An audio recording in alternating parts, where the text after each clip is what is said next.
రాష్ట్రం ఈవేళ ఉన్న పరిస్థితుల్లో గతంలో ఏం జరిగింది, ఇప్పుడు ఏం జరిగింది అనే దాని మీద తప్పకుండా ఈ విషయాన్ని ప్రస్తావించాలి. కాబట్టి నేను వారు సీనియర్ పొలిటీషియను, నేను దాన్ని కాదన్ను. కానీ ఈవేళ ఏ విషయం ఆర్థికంగా సామాన్య మానవులకి సహాయం చేసేటువంటి విషయంలో ఉచిత బస్సు కావచ్చు, అలానే 1500 రూపాయలు ప్రతి మహిళకి అకౌంట్లో వేస్తూ ఉన్నాం, అందరికీ ఇవ్వడం కావచ్చు, రైతుకి ఇచ్చే విషయాలు కావచ్చు, తల్లి ప్రతి పిల్లవాడికి అన్నాను నేను మీ 15,000 ప్రతి విద్యార్థికి. సార్ వీర్రాజు గారు, సార్ నేను మాట్లాడింది విన్నాయండి సార్. నేను ఇప్పటికి 3 నిమిషాలు మాట్లాడలేదు అధ్యక్ష. నాకు స్పెషల్ మెన్షన్ కూడా నన్ను పర్మిషన్ ఇవ్వలేదు, నాకు పిలవలేదు. ఇది కూడా మాట్లాడనివ్వకపోతే ఎలా సార్ అధ్యక్ష? మాట్లాడనివ్వకపోతే ఎట్లా అండి? వినకపోతే నేను చెప్పే విషయాన్ని ఎవరిని కష్టపెట్టడానికి కాదు. ఆర్థిక పరిస్థితులు దిగ్బంధంగా ఉన్న పరిస్థితుల్లో ఈవేళ ముఖ్యమంత్రి గారు ఎన్ని సందర్భాల్లో ఢిల్లీ తిరిగి ఎన్ని కార్యక్రమాల అవగాహనతో కేంద్రంలో ఉన్నటువంటి అంశాలని సాధన చేసుకుని ఏ విధంగా ఈవేళ ఈ రాష్ట్రాన్ని ముఖ్యంగా మనం ముందుకు తీసుకెళ్ళాలి. సంక్షేమం ఎంతైతే ప్రధానమో ఈ రాష్ట్రంలో అప్పులు చేశారని ప్రతి సందర్భంలోనే అంటారు. మీరందరూ కూడా అర్థం చేసుకోవాలి. అప్పులు గత సంవత్సరం మీరు ఢిల్లీ వెళ్ళేవారు ముఖ్యమంత్రి గారు, మన ముఖ్యమంత్రి గారు కూడా ఇప్పుడు ఢిల్లీ వెళ్ళారు, గత ముఖ్యమంత్రి గారు కూడా ఢిల్లీ వెళ్ళారు. దేనికి వెళ్ళారు? ఈ ముఖ్యమంత్రి గారు ఈ ఆంధ్ర రాష్ట్రాన్ని అభివృద్ధి చేయడం కోసం అనేకమైన పథకాలు. గత ముఖ్యమంత్రి గారు రాష్ట్రాన్ని ఆర్థికంగా నడవడం చాలా కష్టమైన పరిస్థితుల్లో ఎఫ్ఆర్బిని పెంచి ప్రతిసారి కూడా కేంద్రం సహాయం చేస్తే ఆవేళ రాష్ట్ర ప్రభుత్వం 5 సంవత్సరాల ముందుకు వెళ్ళింది. ఈవేళ ఈ ముఖ్యమంత్రి గారు దేనికి వెళుతున్నారు? ఆయన ఒక విజనున్న ముఖ్యమంత్రిగా ఈ వయసులో కూడా నెలకి కనీసం 3 సార్లు ఢిల్లీ వెళ్ళవలసి వస్తుంది రాష్ట్రాన్ని నడపడం కోసం, అభివృద్ధి చేయడం కోసం. ఇది చాలా కష్టం. మీరు వినాలి. మీరు ఎవరు మాట్లాడినా అది పద్ధతి కాదు. మీరెవరు మాట్లాడినా నేనైతే మాట్లాడను. మీరు మాట్లాడితే దానికి అర్థం లేదు. వాస్తవాలు చెప్తే వాస్తవమైనటువంటి విషయాలు రాష్ట్ర ప్రభుత్వం కోసం, రాష్ట్ర అభివృద్ధి కోసం ఎంతో కష్టపడి అప్పులు చేశారు. అప్పులు మీరు చేయలేదా? అప్పులు మీరు కూడా చేశారు. అప్పులు ఎందుకు చేస్తున్నారు అనేది మీకు తెలియదా? అప్పులు దేనికి చేస్తున్నారు అనేది తెలియదా? 5 సంవత్సరాల్లో మీరు పరిపాలన చేసిన సందర్భంలో దేనికి అప్పు చేశారు? అప్పు చేయలేదా? ఆ దృష్ట్యా మాట్లాడింది వినేటువంటి ఓపిక ఉండాలి. వాస్తవాలు ఇవన్నీ కూడా ఇవాళ ఆంధ్రప్రదేశ్ వాస్తవమైనటువంటి అభివృద్ధిని నేను మీ ముందుంచడం కోసం ప్రయత్నం చేస్తున్నాను అధ్యక్ష. గతంలో ఇప్పుడు మాట్లాడారు టీచర్స్ యొక్క దాని గురించి. ఈ మధ్యన ఒక అధికారి మాట్లాడారు. ఏమనంటే కనీసం మా యొక్క బాధలు చెప్తే వినడానికి ఈవేళ ముఖ్యమంత్రి గారు సిద్ధంగా ఉన్నారు. టీచర్స్ బయటకు వస్తే సవాంగ్ వెంటనే ట్రాన్స్ఫర్ అయిపోయాడు అక్కడి నుంచి.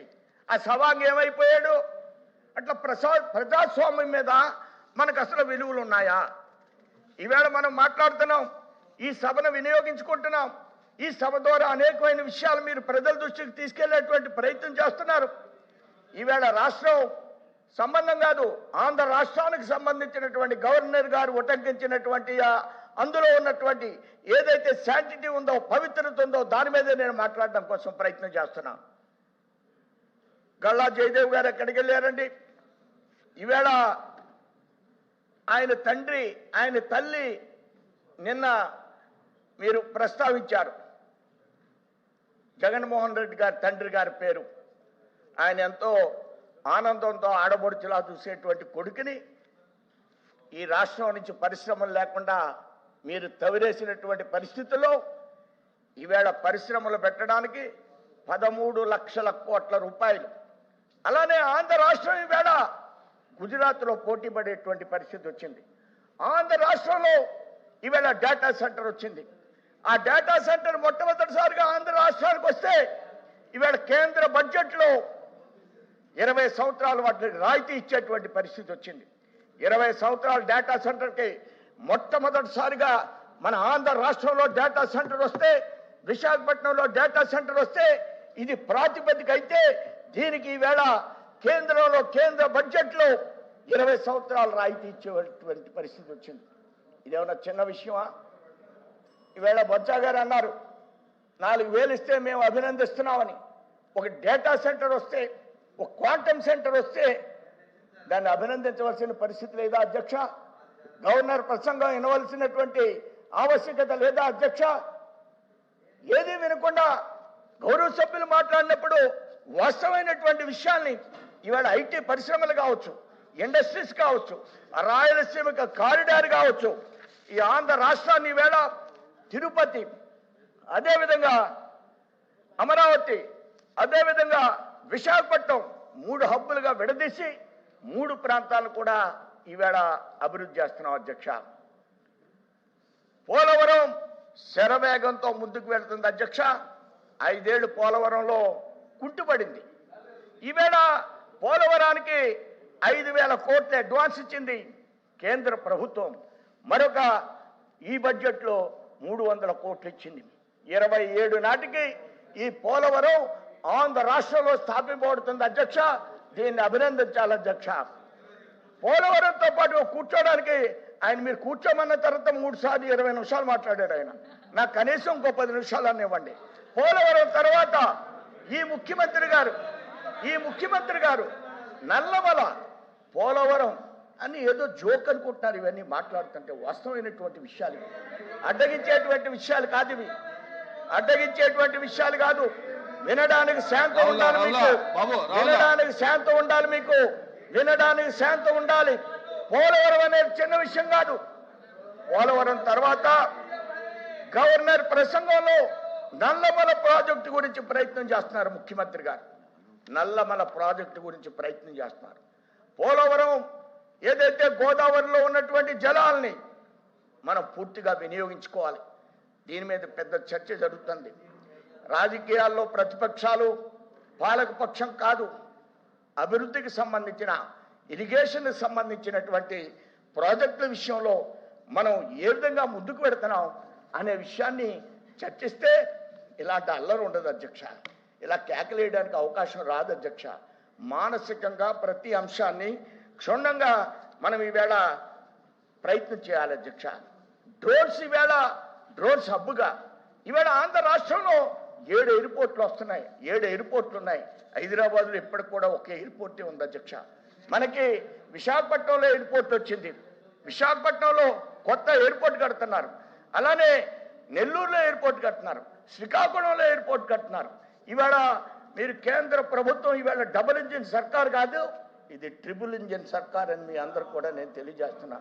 దీన్ని హర్షిస్తారా హర్షించారా అది మీ ఇష్టం. మీ యొక్క విజ్ఞతకి నేను వదిలేస్తున్నా. అంతేగాని అధ్యక్ష ఒక 4 నేను 10 నిమిషాలు అడిగేస్తామని నేను అలాగే సార్ అధ్యక్ష 2 నిమిషాలు అధ్యక్ష. అలానే ఈవేళ డ్రోన్ సబ్బుగా ఈ రాష్ట్రాన్ని తీర్చిదిద్దాలి. ఈవేళ విమానాలు కూడా ఈ రాష్ట్రంలో తయారు చేయాలని ప్రయత్నాలు జరుగుతున్నాయి అధ్యక్ష. రాష్ట్ర అభివృద్ధి అంటే వేళాకులంగా ఉంది. అంటే డ్రోన్స్ వస్తాయి మీ మీదకి, విమానాలు కూడా వస్తాయి మీ మీదకి. మీరు ఆ తర్వాత కళ్ళజోడు పెట్టుకోవాలి. ఈవేళ గుజరాత్తో పోటీపడి ఆంధ్ర రాష్ట్రంలో విమానాలు తయారు చేయాలనేటువంటి ఆలోచన ముఖ్యమంత్రి గారికి ఉంది అధ్యక్ష. ఈవేళ ఈ రాష్ట్రం ఏ విధంగా ప్రగతి పదంలోకి వెళుతుందనేటువంటి విషయాన్ని మనం ఆలోచించాలి అధ్యక్ష. ఈవేళ ఎన్టీపీసీ నుంచి గ్రీన్ ఎనర్జీ విశాఖపట్నం కేంద్రంలో ఏర్పాటు చేశారు అధ్యక్ష. మిట్టల్ స్టీల్ ప్లాంటు ఈ రాష్ట్రానికి వచ్చింది అధ్యక్ష. ఆ మెట్టలైన గ్రీన్ ఎనర్జీ అయినా అనేక అభివృద్ధి, లక్షల కోట్ల ఈవేళ అభివృద్ధి, లక్షల కోట్ల విదేశాలకు కూడా ఆంధ్ర రాష్ట్రం దూరంగా ఉన్న పరిస్థితిలో వారందరూ కూడా అనేకమైన సందర్భాల్లో మీరు వెళ్ళారు దావోస్, మేము వెళుతున్నాం దావోస్. కానీ ఏం జరుగుతుంది ఈవేళ అనేది క్షుణ్ణంగా మిమ్మల్ని పరిశీలన చేయమని కోరుతున్నాను తప్ప మిమ్మల్ని వేరే దృష్టితో నేను మాట్లాడడం లేదు అధ్యక్ష. రేర్ ఎర్త్ మినరల్ కారిడార్ ఈ రాష్ట్రానికి వస్తే కేంద్రం ప్రవేశపెడితే దానికి నిన్న ముఖ్యమంత్రి గారు, విజనరీ ముఖ్యమంత్రి గారు నిన్న చెప్పింది ఏంటంటే అమరావతిలో దీని మీదే వెంటనే అమరావతిలో దానికి సంబంధించి స్థానికంగా ఒక ఇండస్ట్రీ పెట్టాలి, ఇక్కడే మనం తయారు చేయాలి. ఆ రేర్ ఎర్త్ మెటీరియల్స్తో ఆంధ్ర రాష్ట్రంలోనే పరిశ్రమలు పెట్టాలి. మెగా డిఎస్సి పెట్టాం, కానిస్టేబుల్ నియామకం చేపట్టాం, 13 లక్షల కోట్లతో పెట్టుబడులు 16 లక్షల మందికి ఉద్యోగాలు ఇచ్చాం. టూరిజం ద్వారా అనేక ఇండస్ట్రీగా పెట్టి అనేక ప్రాజెక్టులు తీసుకొచ్చాం. ఈ రాష్ట్రం మీరందరూ అనుకుంటున్నారు, ఒక విషయాన్ని చెప్పి ముగిస్తాను అధ్యక్ష. ఇది ఈవేళ కూటమి మేము 15 సంవత్సరాలు పరిపాలిస్తాం, 20 సంవత్సరాలు పరిపాలిస్తాం అనే విషయాన్ని చెప్తున్నాం. కొంతమంది ఏమంటారంటే 2 ఏళ్ళు అయిపోయింది అనే విషయాన్ని ప్రస్తావిస్తూ రెడీగా ఉన్నాం దూకడానికని. కాదు అధ్యక్ష, ఇది ఈ యొక్క హాగాది హీగాదు జరుగుతుంది. ఇది మరలా కూడా అధికారంలోకి వస్తుంది. గుజరాత్ తరహాలో 5 సార్లు వచ్చినట్లుగా మరలా మేము అధికారంలోకి వస్తాం. మధ్యప్రదేశ్లో అధికారంలోకి వచ్చినట్లుగా మేము ముందుకు వస్తాం. మీరు 2 ఏళ్ళయింది 3 ఏళ్ళయింది అని మా ప్రసంగాల్లో ఉన్నది 15 ఏళ్ళకి ఒక పునాది లాంటిదని మీ ద్వారా నేను తెలియజేస్తూ ముగిస్తున్నాను అధ్యక్ష. ఇజ్రాయెల్ గారు